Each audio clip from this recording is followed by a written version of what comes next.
সুপ্রিয় দর্শক, সবাইকে আসসালামু আলাইকুম। সবাইকে বিবেক বার্তায় আমন্ত্রণ।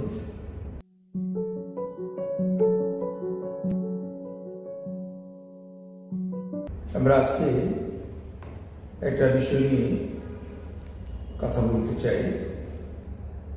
সেটা হচ্ছে, আজকে বেশ কিছু পত্রিকার শিরোনাম হয়েছে জনাব তারেক রহমানের 4 মামলা বাতিলের বিরুদ্ধে রাষ্ট্রপক্ষ। অর্থাৎ ইতিমধ্যেই হাইকোর্ট বিভাগ ওনার 4টি চাঁদাবাজের মামলা বাতিল করে দিয়েছে। তার বিরুদ্ধে রাষ্ট্রপক্ষ সুপ্রিম কোর্টে অর্থাৎ আপিল বিভাগে আপিলের আবেদন করেছে। এই বিষয়টি নিয়ে দুটি কথা বলতে চাই। প্রথমত, এই মামলাগুলো বেগম খালেদা জিয়ার বিরুদ্ধে যে মামলা হয়েছিল, শেখ হাসিনার বিরুদ্ধে মামলা হয়েছিল, এইগুলো তারেক রহমানের বিরুদ্ধে মামলা হয়েছিল, এগুলো সবই ফখরুদ্দিন সরকারের আমলের মামলা, অর্থাৎ 111 সময়ের মামলা। এখানে শেখ হাসিনা তার মামলাকে প্রত্যাহার করেছেন। খালেদা জিয়ার বিরুদ্ধে সাজা হয়েছে, যেটা ইতিমধ্যে উনি খালাস পেয়েছেন। আবার তারেক রহমানের যে মামলা, সেগুলো হাইকোর্ট বিভাগ বাতিল করে দিয়েছে।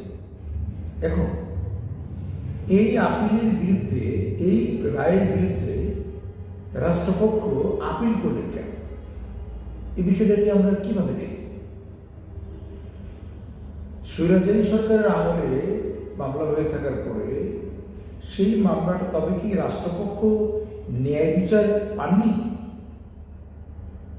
অর্থাৎ হাইকোর্ট বিভাগ এই তারেক রহমানের মামলা বাতিল করে দেওয়ার কারণে রাষ্ট্রপক্ষ কি সংক্ষুব্ধ হয়েছেন?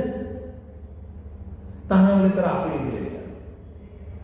নাকি আপিলেও তারেক রহমান খালাস পাবে, চূড়ান্তভাবে বিষয়টি নিষ্পত্তি হয়ে যাবে, তাকে একটু সহযোগিতা করার জন্য অ্যাপিল ডিভিশনে গেলেন? এই নিয়ে একটা ধূম্রজাল তৈরি হয়েছে। অর্থাৎ এক একজন এক একভাবে বিষয়টিকে দেখছেন। তো আমি বিষয়টিকে যেভাবে দেখতে চাই, যদি জনাব তারেক রহমান এই মামলায় খালাস পেয়ে থাকেন বা এই মামলাটি বাতিল হয়ে থাকে, তা রাষ্ট্রপক্ষ যখনই আপিলে গেল, আপিল বিভাগে গেল, তখনই ধরে নেওয়া হবে যে তারা এই রায়ে সন্তুষ্ট নয়। তাহলে এই রায়ে যদি তারা সন্তুষ্ট না হয়, তবে কি তারা তারেক রহমানের শাস্তি দাবি করছে? আবার বর্তমানে বিএনপির সাথে অন্তর্বর্তী সরকারের যে একটা টানাপোড়েন চলছে, এতে করে কি তারেক রহমানকে আবার নতুন করে কোনো চাপের মধ্যে রাখার জন্যই কি এই পদক্ষেপ? যদি তা হয়, তাহলে সেটাও আওয়ামী লীগ যে পথে হাঁটছিল, অন্তর্বর্তীকালীন সরকারও সেই পথে পা ফেলছে বলে মনে হচ্ছে। আবার যদি বিষয়টা অন্যভাবে দেখি, যে আপিল বিভাগের মধ্যে দিয়েও তারেক রহমান খালাস পাবে, যাতে বিষয়টি চূড়ান্ত সর্বোচ্চ আদালত দ্বারা তাকে মুক্ত করে দেওয়া হয়, তাহলে বিষয়টি আরো নিরাপদ। তাতেও একটা প্রশ্ন এসে দাঁড়ায়, তবে কি সর্বোচ্চ আদালতের প্রতি অন্তর্বর্তীকালীন সরকারের হাত আছে? দুদিকের যে দিক দিয়ে যায়, দুটার দিকেই অন্তর্বর্তীকালীন সরকার এর উপরে কিছু একটা দায় করতে যায়। তার থেকে কি যদি এইটা নিয়ে কোনো পদক্ষেপ নেওয়া না হতো, তা ভালো হতো না?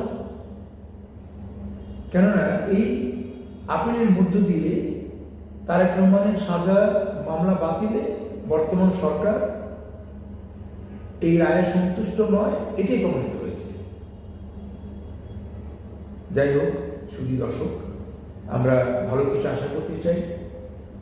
আমাদের মধ্যে সম্প্রীতির জন্য মামলা মোকদ্দমা দিয়ে বা কোনো কৌশল দিয়ে কাউকে চাপে রাখা বা কাউকে একটু অনবদ্য স্বীকার করানোর চেষ্টা যদি আমাদের মধ্যে থেকে থাকে, তাহলে নিঃসন্দেহে এটা বিবেক বিরুদ্ধ কাজ। এই ধরনের বিবেক বিরুদ্ধ কাজে আমরা যাতে আত্মনিয়োগ না করি।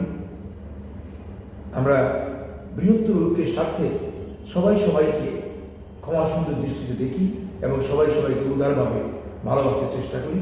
তবেই কেবল জাতির বৃহত্তর স্বার্থে বৃহত্তর ঐক্য গঠন সম্ভব হবে। সুধী দর্শক, ভালো থাকেন। আসসালামু আলাইকুম।